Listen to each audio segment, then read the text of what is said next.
Ya. Gitu. Berarti Mohon maaf. sejarah yang selama ini ditulis oleh kalangan Ba'alawi mengenai Ahmad Al-Abah yang kemudian hari disebut sebagai Al-Muhajir, kemudian juga Sampai dibikinin makam di tempat sana. betul, serta mengenai kesejarahan dari Ubaidillah itu sama sekali tidak ada kebenarannya ya, Gus ya? Sama sekali tidak ada. Sama sekali tidak ada, Bang. Nggak ada, sama sekali nggak ada. Jadi begini Mbak Yai,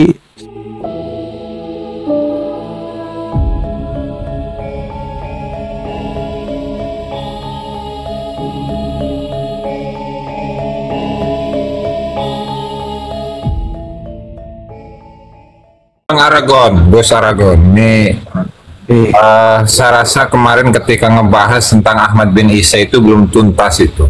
Kali ini disebutkan biografi secara singkat tentang Ahmad bin Isa, wafatnya di mana, lahirnya di mana gitu, Gus.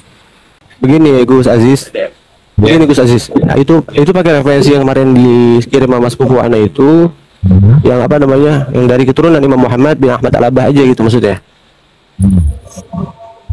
Jelasin di situ aja.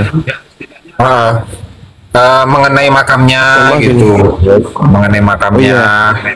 Ini kebetulan datanya lagi anak pindahin ke rumah aneh satu beserta manuskrip kemarin ini. Begitu. Ya. Begitu. Sekelas yang anak ceritain ringkasnya. Anak ceritain ringkasnya aja. Boleh. Siap.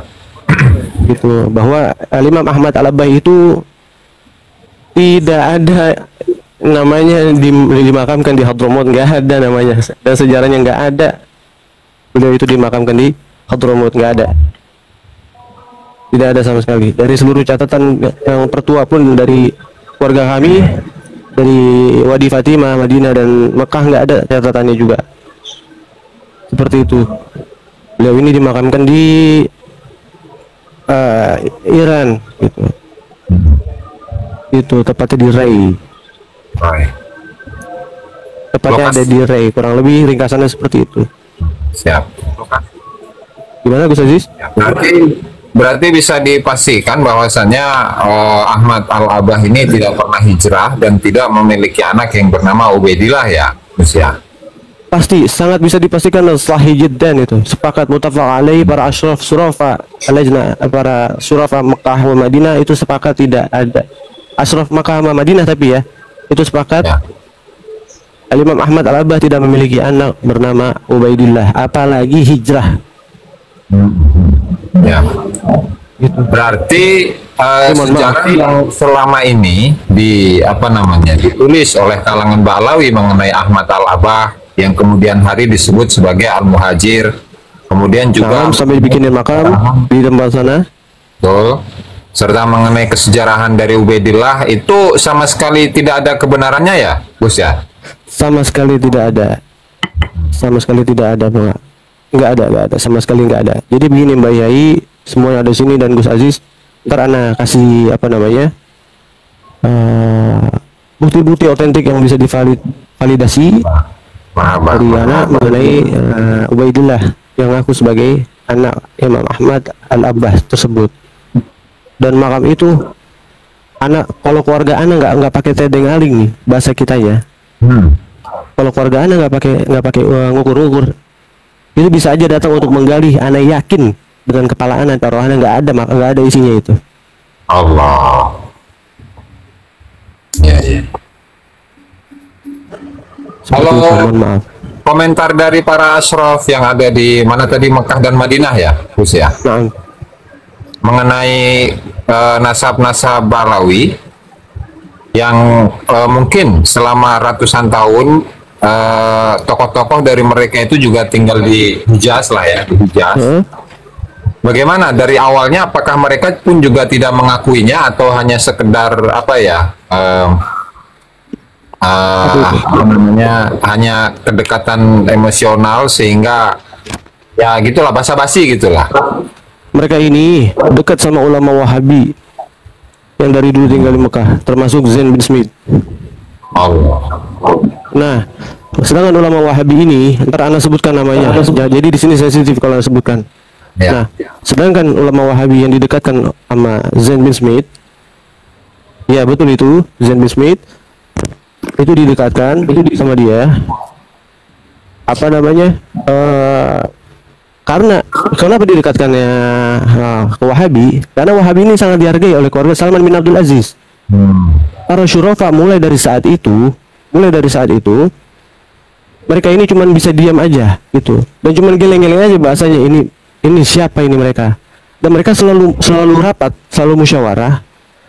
Sesuatu saat nanti ini mereka dari mulai tahun 1921 itu dari Al-Syadkam, Al-Zaini, dari Turan Imam Zaid Al-Ajyad, terus dari jalur Imam Hasan Al-Musallas bin Hasan Al-Musanna bin Hasan Al-Sibti, terus dari jalur Imam Zaid Al-Ablad juga yang ada di Mekah ini, Ar-Rasi yang ada di Mekah, dari Mutawakiliyah. Ini mereka memang sudah musyawarah dari tahun tersebut turun-temurun. Musyawarah untuk gimana caranya mengatasi mereka ini. 1921 Gus, bayangin Gus. Allah. Udah 100 tahunan itu, 100 tahun yang lalu ya. 100 lebih. Kurang lebih seperti itu. Makanya mereka ini ngakuin diterima di Hijaz atau di Mekah khususnya itu gara-gara dia deketin ulama Wahabi aja. Sedangkan ulama Wahabi tersebut yang lagi apa namanya 108 tahun. Sedangkan ulama Wahabi tersebut yang memang dihargai sama Salman bin Abdul Aziz. Ini Mbak Yai wali TikTok, mohon maaf. Kemarin Mbak Yai ini Ana belum tahu kalau nomornya udah masukin ke grup. Jadi kemarin saudara-saudara kita ini Gus Halim, terus Gus Aziz, Gus Aziz belum ya, terus Gus Halim, Gus Yunus, Mas Muhammad, pokoknya 4 orang itu Ana kasih hadiah, yaitu kakek Ana dari Umi pernah masuk ke dalam makam Rasulullah, dan Ana punya foto-fotonya gitu, beserta kiswah-kiswah dari makam yang ratusan tahun, dari zaman Turki Utsmani sampai puluhan tahun itu punya, Ana punya. Dan alhamdulillah, insya Allah gini, alhamdulillah anak nambah 1 orang deh. Kemarin Ana mau kasih ke 4 orang doang. Ana nambah mau kasih ke Mbak Yai wali TikTok 1 deh, kisah makam Rasulullah. Ana bisa kan Ana gini. Alhamdulillahirobbilalamin. Masya Allah. Masya Allah. Kembali ke ini ya, kembali ke materi tadi. Saya kan menelusuri beberapa kitab-kitab yang disusun oleh Balawi, misalkan seperti Al-Burqatul Musyikoh, Urarul Baha'idhawi, Al-Masra'ur Rawi Syarah Ainiyah, kemudian apa namanya, saya sambil lupa, dan lain-lain lah ya. Dimana dari semenjak awal penyusunan nasabnya Balawi di abad ke-9 Hijriah, itu sudah ada klaim bahwa nasab mereka itu sudah disepakati oleh seluruh ulama-ulama sejarah, ulama-ulama nasab, ahli fikih, ahli hadis, dan sebagainya. Berarti itu hanya klaim itu saja itu berarti, Bos. Jadi hanya klaim keluarga mereka khusus saja. Memang dari dulu, dari zamannya gini. Ana punya catatan juga Gus Aziz, ntar Ana share ke antum di WhatsApp. Jadi yang jadi nakib daripada saadah mereka ini dari keluarga mereka sendiri. Yang pertama itu Abu Bakar Sakran. Ya. Yang jadi nakib. Begitu ya Mbak Yai ya? Mungkin pernah tahu juga ya. Ya, Umar Terus Monggo. ke bawah sampai Abdullah Al-Idrusul Akbar yang mereka bilang. Al-Idrus itu terus ke bawah terus sampai ke Rabita ini, sampai ke maktab ini. Itu maka dari itu kenapa bisa sampai mutafaq alaih dari kalangan seluruh fan ulama. Dari seluruh fan ilmu tersebut. Ya karena memang kejanggalannya ini sangat-sangat nampak secara zahir dan batin gitu. Ada Fuana ngomong zahir dan batin. Mahaba. Nah, seperti itu. Jadi bentar lah kita apa namanya di WhatsApp karena kasih sharing. Ya, siap. Ada kitab dari karangan apa namanya, kitab dari karangan keluarga dari Umi Ana ini. Ada juga keluarga Imam Ahmad Al-Abbah yang hijrah dari Basrah Irak itu kemana itu ada datanya beserta anak-anaknya siapa aja. Terus saya mengenai Ubaidillah itu berarti di nakib Mekah dan Madinah itu tidak diakui ya Sayyidina? Tidak diakui.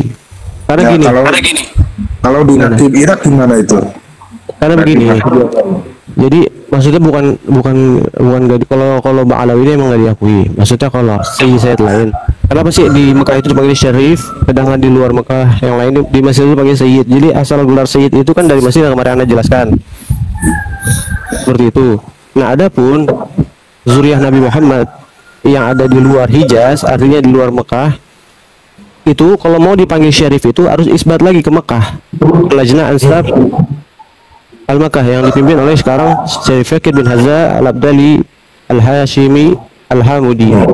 Seperti Iya, itu. betul. Jadi kayak anak pas lahir dari sana juga pas udah gede-gedenya belajar, habis itu anak diisbat, jadi dipanggilnya syarif boleh. Jadi panggilan syarif itu nggak sembarangan, gitu. Iya, betul, Jadi betul. yang tadinya dia sayyid, ketika diisbat di Mekah sama para syuraf sana, baru boleh dipanggil syarif.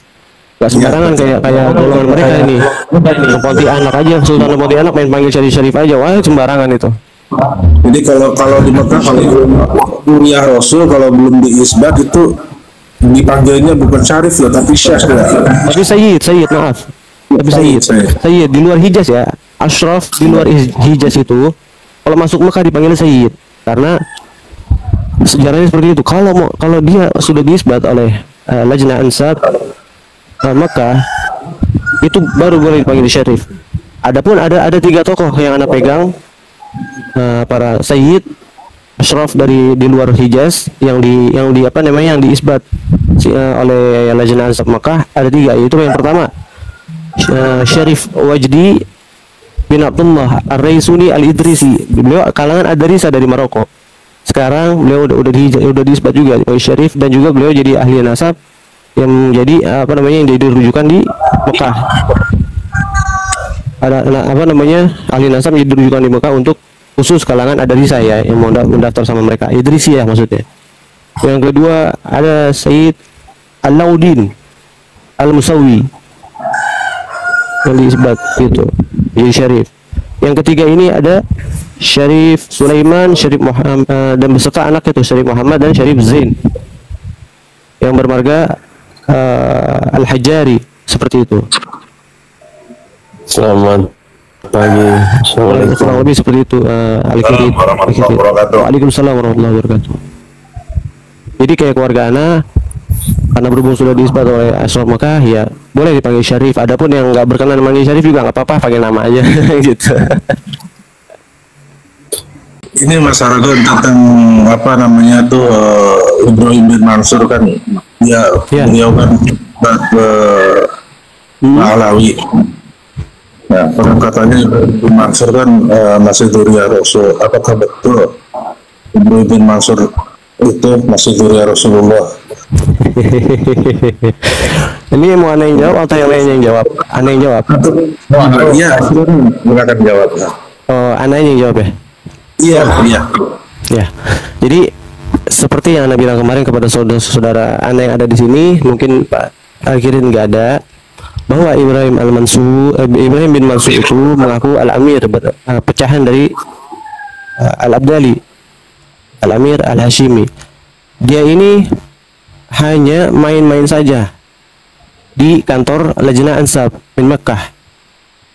Begitu, dia bukan nakib dan nasabnya belum diisbat oleh Lajnah Ansab Mekah. Dan ini bisa anda pertanggungjawabkan info ini untuk divalidasi. Kurang lebih seperti itu singkatnya. Silakan ditambahkan Mas Aziz. Yang tambahkan yang mana ini? Ibrahim bin Mansur katanya ada yang mempermasalahkan nasabnya. Mengenai statusnya sebagai apa itu atau ahli nasab. Nasabnya. Mengenai Ya, pokoknya intinya begini, nasabnya itu sudah dikonfirmasi, belum diisbat intinya sama Lajnah Ansab Mekah yang dipimpin oleh Syarif Syakir bin Haza bin Abdullah Al-Abdali Al-Hamudi Al-Hashimi Al-Hasani. Seperti itu Pak Kirit. Iya. Dan info ini yang anda dapat dari antar nakobah langsung. Soalnya saya pernah lihat videonya Mas Aziz di channel YouTube Gus Aziz Jazuli, itu membahas tentang nasabnya Muhammad bin Mansur, begitu. Ibrahim bin Mansur. Ibrahim bin Mansur. Silakan Al-Kirit cek di YouTube-nya Gus Aziz Jazuli. Iya, silakan cek di YouTube, situ sudah anda jelaskan. Nah itu mengenai Ubaidillah yang konon katanya bin Ahmad. Nah, Itu belum tidak diakui oleh Nabi Mekah dan Madinah. Apakah di Irak itu mengakui, di nakib-nakib negara lain diakui, apakah tidak gitu? Di Irak jangankan mengakui, maaf, sebelum bicara mengakui, Gus Aziz ya kemarin ya kita udah bicara dan Ana ada buktinya. Kita masih bicara diakuinya atau belum? Ya. Jadi Nakobah Irak ini yang mengesahkan lauhah Ana ini, yang dipimpin yang bermarga An-Nuaimi, ketuanya An-Nuaimi Ar-Rifai. Nakobah Irak ini belum lama ini, beberapa hari yang lalu sampai ganti stempel gara-gara ada polemik nasab Ba'alwi ini. Gara-gara Ba'alwi pernah berkunjung ke Nakobah Al-Irak. Itu karena ditakutkan undangan tersebut yang ada stempel daripada Nakobatul Ashraf Irak dijadikan senjata oleh Ba'alwi dengan adanya polemik seperti ini, bahwa kami pernah berkunjung ke Nakobah Irak dan kami diterima. Maksudnya berarti kan mereka ini diakui secara, mereka seakan-akan mau menunjuki seperti itu takutnya, sampai segitu waroknya ketua Nakobah Irak mengganti stempel. Silakan Pak Halim, Gus Salim di spill. Setuju, harus Silakan di spill diganti. Pak Halim. Nih, ini yang kemarin Anda kirim dari untuk saudara-saudara Anda. Suaranya. والآن وهذا ختمي الرئيسي للذين نصدر لهم شهادات مصدقة بالأختام الحية، وهذا الختم الرسمي نقابة نقباء أساتذة الأشراف بني هاشم العالمين العربي والإسلامي. Seperti itu kurang lebih. Video lengkapnya ada. نقابتنا نقابة موثقة Lanjut. مرخصة. Seperti itu Pak Kirit. Mengenai pengakuannya, ya Anda bisa nilai sendiri. Begitu. Karena Irak juga mencatat anak daripada Imam Ahmad Al-Abbas selaku tempat hijrahnya juga. Adapun di petanya itu anaknya ditulis nggak ada Abdullah atau Ubaidillah, seperti itu. Itu di peta Gus yang Anda bahas tadi Gus, ada 4 peta Gus, 4 peta itu umurnya dari, ada yang dari tahun sekian tanah kasih tahu di belakang, nggak mau sebutin di sini. Ya. Itu peta tersebut itu ntar Anda bisa cross check sendiri. Ini peta kuno ini, petanya Imam Ahmad Al-Abbah dan Imam Abdullah Al-Mahdi Anda juga ada. Masing-masing ada 4 begitu. Jadi di bawah peta tersebut ada penjelasan bahwa Imam Ahmad Al-Abbah ini hijrah bersama anak-anaknya. Nah di situ disebutinnya yang kita ini tahu. Setelah itu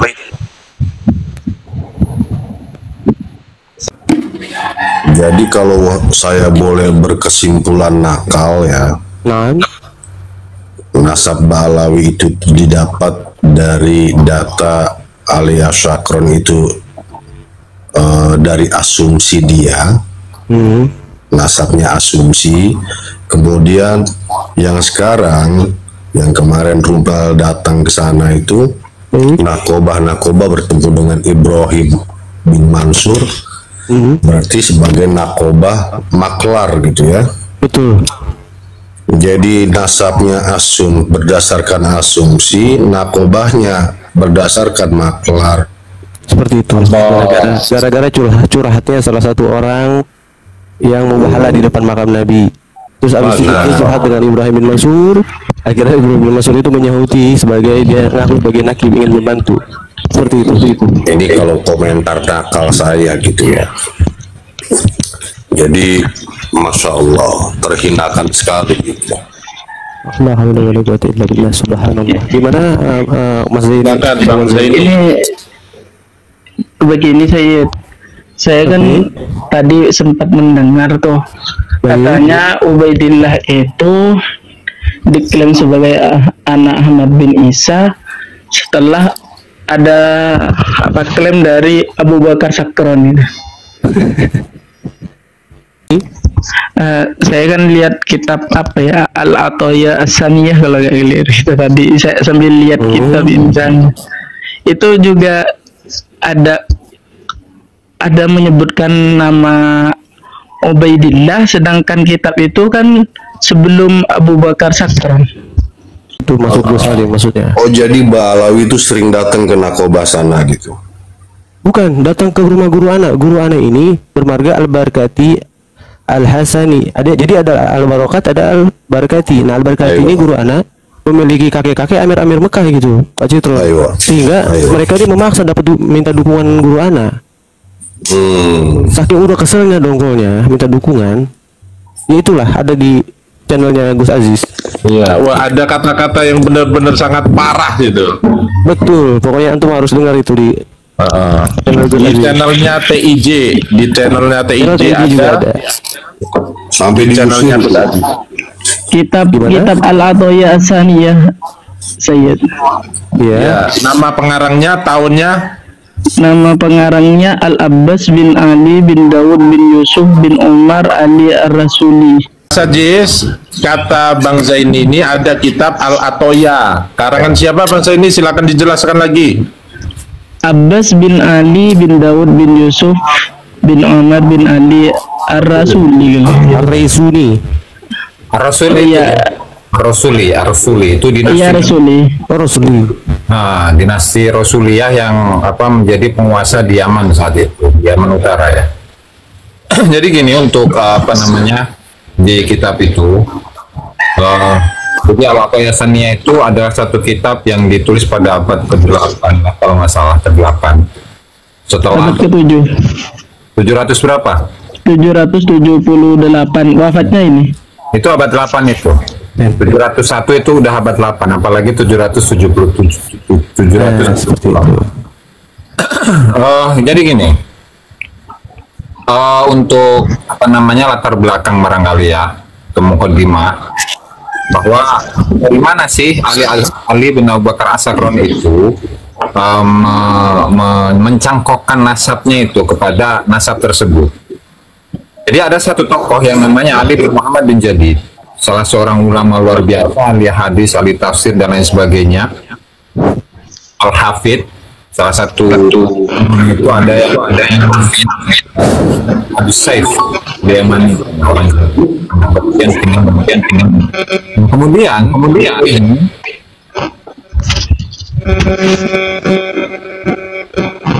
kemudian beliau ini itu dalam satu peristiwa sanadnya menuliskan nasab beliau secara lengkap itu. Nah, di situ kemudian menyebutkan nasab beliau itu Jadid bin Abdullah bin Ahmad bin Isa. Dan itu dituliskan juga itu oleh Bahauddin Al-Janadi dalam kitabnya As-Suluk. Nah, kemudian para ulama-ulama setelahnya itu mengcopy atau mengambil data tersebut, menyalin data tersebut dalam kitab-kitab di generasi-generasi berikutnya. Mulai dari Al-Atoya Saniyah, kemudian Tuhfatuz Zaman, kemudian ada Tuhfatul Khawas dan lain sebagainya. Untuk leluhur Ali bin Abu Bakar As-Sakron dan Ali bin Muhammad bin Jadid beda orang. Kemudian oleh Ali bin Abu Bakar As-Sakron itu diaku sebagai Jadid itu adalah kakek sebelah kami. Jadi Jadid dengan Alwi itu adiknya. Jadid itu adiknya, kakaknya itu Alwi. Gitu.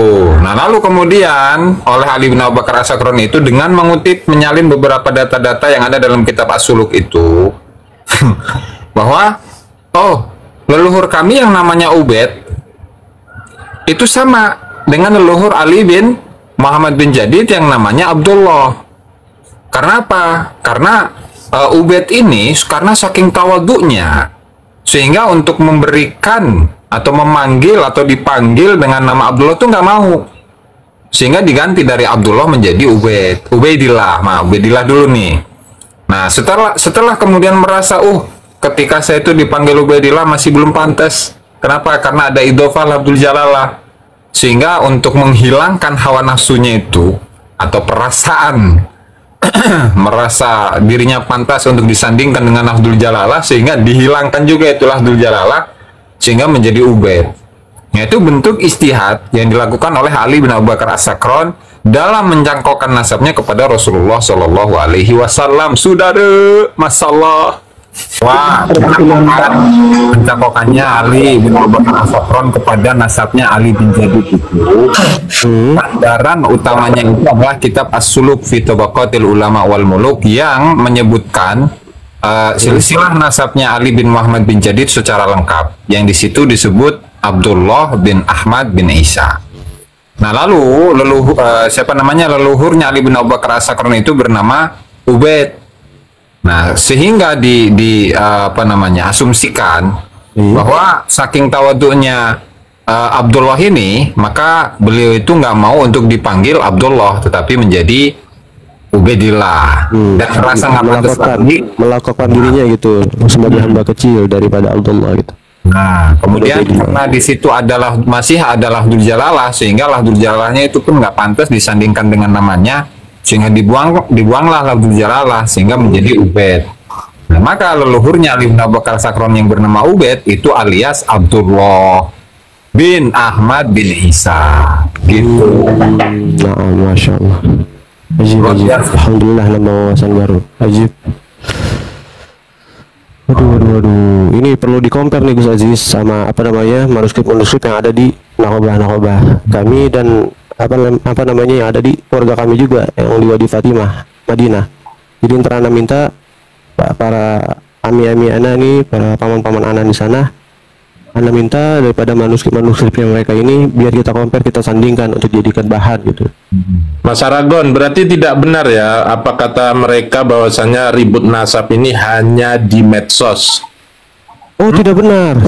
Sekali lagi Ana verifikasi dan Ana validasi bahwa ribut nasab ini sudah mencapai internasional, ranah kancah internasional. Allah.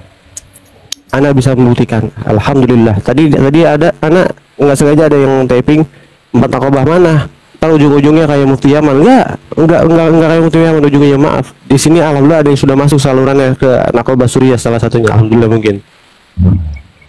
Jadi karena ini adalah dosa besar, betul. Jadi jika hal ini dibongkar di zamannya belum ada media sosial, mungkin tidak sepadan dengan dosa yang dilakukan, begitu ya?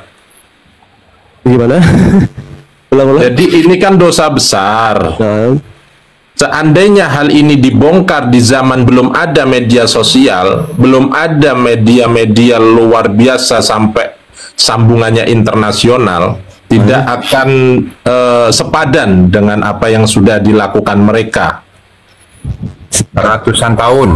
Mohon dicarikan catatan mengenai tokoh-tokoh yang dikirimkan oleh Turki Utsmani ke Nusantara. Turki Utsmani ke Nusantara. Oh, baik. Insya Allah ada.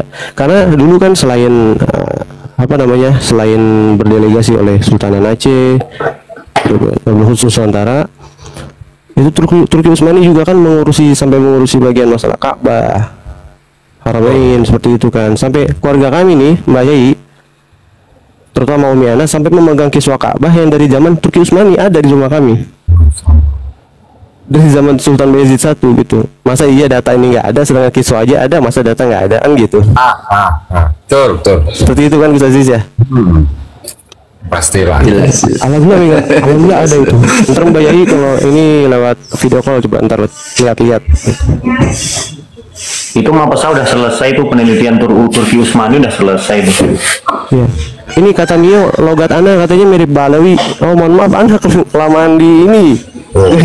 Baru pulang ya sih, logat Balawi nggak begitu. Logat Balawi itu koyo Surabaya. Saya mengenai ini, saya mau tanya mengenai soal Jum'ah mengisbat Balawi itu bagaimana saya?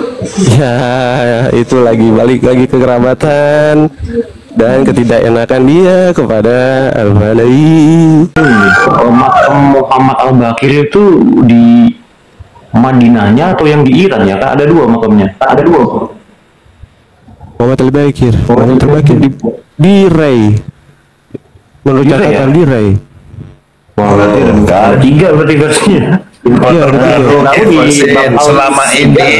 Selama ini Kiai Jawa meyakini bahwa Muhammad Al-Bakir atau yang dikenal Syekh Subakir makomnya di Sulawesi. Salah, ini adanya di Rai, mohon maaf. Adanya di Rai, dan para ashraf sana, surafah sana sudah masyhur dan dan sudah tidak asing dengan makam Imam Muhammad Al-Bakir ini yang berada di Rai ini. Bahkan keluarga Al-Mutawakkiliyah Yaman dan Mutawakkiliyah Tabaristan banyak dimakamkan di sana juga, raja-raja Mutawakkiliyah Yaman dan Tabaristan. termasuk Itu makam Ahmad bin Isa. Termasuk makam Ahmad bin Isa. Betul. Iya, iya, iya. Berarti Yang Najaf ya. ini sekedar konfirmasi, berarti kemarin yang Najaf nggak sih? podcast Ahmad bin Isa? Gimana? Di Najaf, Ahmad bin Isa kan di Najat, afwan, di Najat. Di Najaf.